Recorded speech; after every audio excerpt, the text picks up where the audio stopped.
ಶ್ರೀ ಗುರುಭ್ಯೋ ನಮಃ. ಹಿಂದಿನ ಹರಿವಂಶ ಪರ್ವದ 11ನೇ ಅಧ್ಯಾಯದಲ್ಲಿ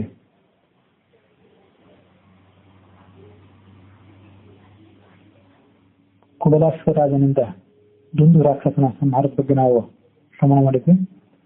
12ನೇ ಅಧ್ಯಾಯದಲ್ಲಿ ಇವತ್ತು ನಾವು ಅವನ ವಂಶದ ವರ್ಣನೆಯನ್ನು ನೋಡ್ತೀವಿ.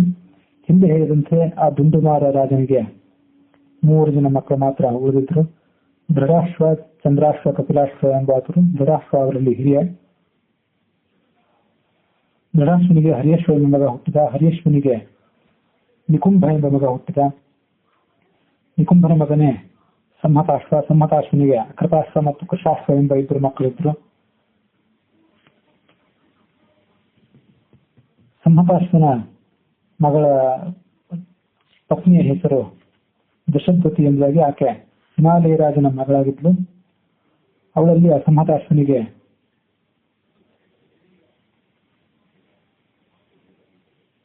ಪ್ರಸೇನಜಿತ್ ಎಂಬ ಮಗ ಕೂಡ ಹುಟ್ಟಿದ. ಪ್ರಸೇನಜಿತ್ನಿಗೆ ಗೌರಿ ಎಂಬ ಪತ್ನಿ ಇದ್ಲು. ಅವಳು ಪತಿವೃತಿಯಾಗಿದ್ಲು. ಪತಿಯ ಶಾಪದಿಂದಾಗಿ ಅವಳು ಬಾಹುರ ಎಂಬ ಹೆಸರಿನ ನದಿಯಾದ್ರು ಎಂಬುದಾಗಿ ನೋಡ್ತೀವಿ. ಆ ಕಥೆಯ ವಿವರಣೆ ನನಗೆ ಸಿಕ್ಕಿಲ್ಲ, ಮತ್ತೊಮ್ಮೆ ವಿಮರ್ಶೆ ಮಾಡಿ ಅದನ್ನು ತಿಳಿಸ್ತೇನೆ. ಆ ಪ್ರಸೇನಜಿತ್ನಿಗೆ ಯುವನಾಶ್ವ ಎಂಬ ಮಗ ಹುಟ್ಟಿದ. ಆ ಯುವನಾಶ್ವನಿಗೆ ಮಾಂಧಾತ ಎಂಬತಕ್ಕಂಥ ಪ್ರಖ್ಯಾತನಾದ ಚಕ್ರವರ್ತಿ ಮಗನಾಗಿದ್ದ. ಬಿಂದುಮತಿ ಅಥವಾ ಚೈತ್ರರಥಿ ಎಂಬಾಕೆ ಮಾಂಧಾತನ ಪತ್ನಿಯಾಗಿದ್ಲು. ಚೈತ್ರರಥಿಗೆ 10,000 ಜನ ಸಹೋದರರಿದ್ರು. ಎಲ್ಲರಿಗೂ ಅವಳು ಹಿರಿಯರಾಗಿದ್ಲು. ಅವಳಲ್ಲಿ ಆ ಮಾಂಧಾತ ರಾಜನಿಗೆ ಪುರುಕುತ್ಸ, ಮುಚುಕುಂದ ಎಂಬ 2 ಮಕ್ಕಳು ಹುಟ್ಟಿದ್ರು. ಪುರುಕುತ್ಸನ ಮಗನೇ ಪ್ರಸದಸ್ಯು. ಪ್ರಸದಸ್ಯುವಿನ ಪತ್ನಿಯಾದಂತಹ ನರ್ಮದಾ ಎಂಬಾಕೆಯಲ್ಲಿ ಸಂಭೂತ ಎಂಬ ಮಗ ಹುಟ್ಟಿದ. ಈ ಪುರುಕುತ್ಸ ಮತ್ತು ಪ್ರಸದಸ್ಯು ಇವರಿಗೆ ಸಂಬಂಧಪಟ್ಟಂತೆ ಭಾಗವತ ಮತ್ತು ಹರಿವಂಶಕ್ಕೆ ಸ್ವಲ್ಪ ವ್ಯತ್ಯಾಸ ಇರುವಂತೆ ಕಾಣಿಸ್ತದೆ. ಪುರುಕುತ್ಸನ ಪತ್ನಿ ನರ್ಮದಾ ಎಂಬುದಾಗಿ ನಾವು ಭಾಗವತದ 9ನೇ ಸ್ಕಂದದ 7ನೇ ಅಧ್ಯಾಯದಲ್ಲಿ ನೋಡ್ತೀವಿ. ಆದ್ರೆ ಹರಿವಂಶದಲ್ಲಿ ಇಲ್ಲಿ ಪುರುಕುತ್ಸನ ಮಗನಾದಂತಹ ಪ್ರಸದಸ್ಯುವಿನಿಗೆ ಪತ್ನಿ ನರ್ಮದಾ ಎಂಬುದಾಗಿ ಈ ವ್ಯತ್ಯಾಸ ಕಂಡು ಬಂದಿದೆ. ನರ್ಮದಾ ಎಂಬಾಕೆ ನಾಗಕನ್ಯೆ. ಭಾಗವತ ಹೇಳುವಂತೆ ಅವಳ ಸಹೋದರರು ಅವಳನ್ನ ಪುರುಕುತ್ಸನಿಗೆ ಕೊಟ್ಟು ಮದುವೆ ಮಾಡಿದ್ರು. ನಾಗರಾಜನಂತ ವಾಸುಕಿಯ ಆಜ್ಞೆಯಂತೆ ನರ್ಮದೆ ತನ್ನ ಪತಿಯಾದಂತ ಪುರುಕುತ್ಸನನ್ನ ನಾಗಲೋಕಕ್ಕೆ ಕರ್ಕೊಂಡು ಹೋದ್ಲು. ವಿಷ್ಣುವಿನ ಶಕ್ತಿಯಿಂದ ಸಂಪನ್ನನಾಗಿದ್ದಂತ ಪುರುಕುತ್ಸ ಚಕ್ರವರ್ತಿ ನಾಗಗಳಿಗೆ ಉಪಟಳ ಕೊಡ್ತಿದ್ದಂತ ಗಂಧರ್ವರನ್ನ ಸಂಹರಿಸಿದ.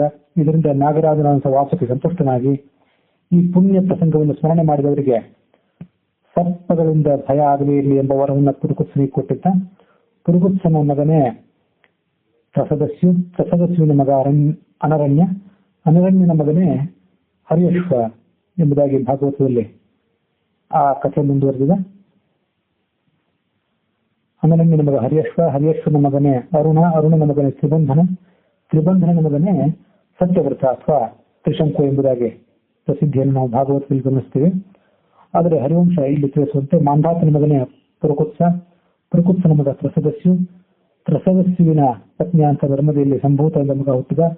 ಸಂಭೂತನಿಗೆ ಸುಧನ್ವ. ಸುಧನ್ವನಿಗೆ ತ್ರಿಧನ್ವ. ತ್ರಿಧನ್ವನಿಗೆ ತ್ರಯಾರ್ಣ. ತ್ರಯಾರ್ಣನಿಗೆ ಸತ್ಯವ್ರತ ಎಂಬ ಮಗ ಹುಟ್ಟಿದ. ಆತ ಮಹಾದುಷ್ಟನಾಗಿದ್ದ. ಪರಸ್ತ್ರೀ ಹರಣದ ಮೂಲಕ ದೋಷವನ್ನ ಕಳಿಸಿದ್ದ. ಪಾಣಿಗ್ರಹಣದ ಮಂತ್ರಗಳನ್ನೆಲ್ಲೂ ಆತ ನಿಷ್ಫಲಗಳನ್ನಾಗಿ ಮಾಡಿದ್ದ ಎಂಬುದಾಗಿ ನೋಡ್ತೀವಿ.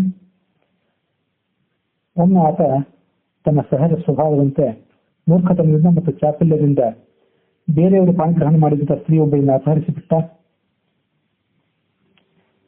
ಬೇರೊಂದು ಪುರದಲ್ಲಿ ವಾಸ ಮಾಡುತ್ತಿದ್ದಂತಹ ಗೃಹಸ್ಥನ ಕನ್ಯೆಯೊಬ್ಬರನ್ನು ಕೂಡ ಅಪಹಾರ ಮಾಡಿದ. ಹೀಗೆ ಆ ತಂದೆಯಾದಂತಹ ತ್ರಯಾರ್ಣನಿಗೆ ಈ ಪ್ರಸಂಗದಿಂದ ಬಹಳ ಕ್ರೋಧ ಬಂತು. ತಂದೆಗೆ ಸಿಟ್ಟು ಬಂದು ಆತ ಮಗನಾದಂಥ ಆ ಸತ್ಯವ್ರತನಿಗೆ ತೊಲಗಿ ಹೋಗು ಎಂಬುದಾಗಿ ಶಪಿಸಿದ. ನಾನು ನಿಮಿತ್ತ ಪರಿತ್ಯಕ್ತನಾಗಿ ಎಲ್ಲಿಗೆ ಹೋಗಬೇಕು ಎಂಬುದಾಗಿ ಮಗ ಕೇಳಿದರೆ, ನೀನು ಕುಲ ಕಲಂಕನಾಗಿದ್ದಿ, ಶ್ವಪಾಕರ ಜೊತೆಗೆ ಚಾಂಡಾಲ ಜೊತೆಗೆ ವಾಸ ಮಾಡಿಕೊಂಡು ಬಿಡು, ನಿನ್ನಂಥವ್ರ ಜೊತೆ ಇರಬೇಕು ಎಂಬುದಾಗಿ ನಾನು ಬಯಸೋದಿಲ್ಲ. ನಿನ್ನಂತವ ನನ್ನ ಮಗನನ್ನಾಗಿ ಇಟ್ಕೊಳ್ಳಿಕ್ಕೆ ನಾನು ಬಯಸುವುದಿಲ್ಲ ಎಂಬುದಾಗಿ ಅಪ್ಪ ಹೇಳಿದ. ತಂದೆ ಹೀಗೆ ಹೇಳಿದ್ಕೊಳ್ಳೆ ಸತ್ಯವ್ರತ ನಗರವನ್ನು ಬಿಟ್ಟು ಹೊರಟು ಹೋದ. ಪೂಜ್ಯರಾದಂತಹ ಗುರುಗಳಾದಂತಹ ವಸಿಷ್ಠರು ಕೂಡ ಆ ತಂದೆ ಆದವನ ಮಗನನ್ನ ಹೊರಗಟ್ಟಿದಾಗ ತಡೆಯಲಿಲ್ಲ.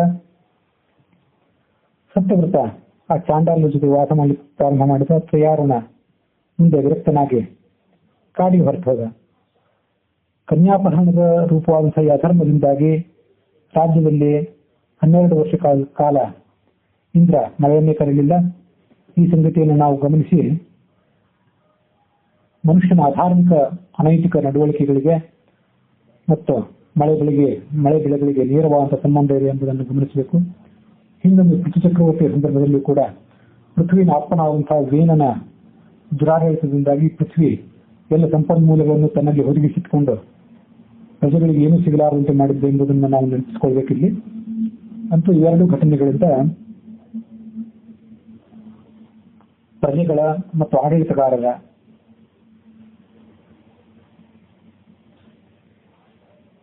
ಅಧಾರ್ಮಿಕ ನಡವಳಿಕೆಗಳಿಂದ ಅನೈತಿಕ ನಡವಳಿಕೆಗಳಿಂದ ರಾಜ್ಯದ ಸ್ಥಿತಿಗತಿಗಳ ಮೇಲೂ ಕೂಡ ಮಳೆ ಬೆಳೆಗಳ ಮೇಲೂ ಕೂಡ ದುಷ್ಪರಿಣಾಮ ಆಗ್ತದೆ ಅನ್ನೋದನ್ನ ಮನಕಟ್ಟು ಮಾಡಿಕೊಳ್ಬೇಕು. ಅದೇ ಸಂದರ್ಭದಲ್ಲಿ ಮಹಾತಪಸ್ವಿಯಾದಂತಹ ವಿಶ್ವಾಮಿತ್ರ ಸತ್ಯವ್ರತನ ಆ ದೇಶದಲ್ಲಿ ತನ್ನ ಭಾರ್ಯೆಯನ್ನು ಬಿಟ್ಟು ಸಮುದ್ರ ತಟದಲ್ಲಿ ಭಯಂಕರವಾದ ತಪಸ್ಸು ಮಾಡಲಿಕ್ಕೆ ಹೋಗಿಬಿಟ್ಟಿದ್ದ. ವಿಶ್ವಾಮಿತ್ರನ ಪತ್ನಿ ತನ್ನ ಮಕ್ಕಳನ್ನು ಸಾಕುವ ಸಲುವಾಗಿ ನಡುಮಗನ ಕುತ್ತಿಗೆ ಹಗ್ಗವನ್ನು ಬಿಗಿದು ಆತನನ್ನ 100 ಗೋವುಗಳ ಬೆಲೆಗೆ ಮಾರಲಿಕ್ಕೆ ಪ್ರಯತ್ನ ಪಡ್ತಾ ಇದ್ಲು.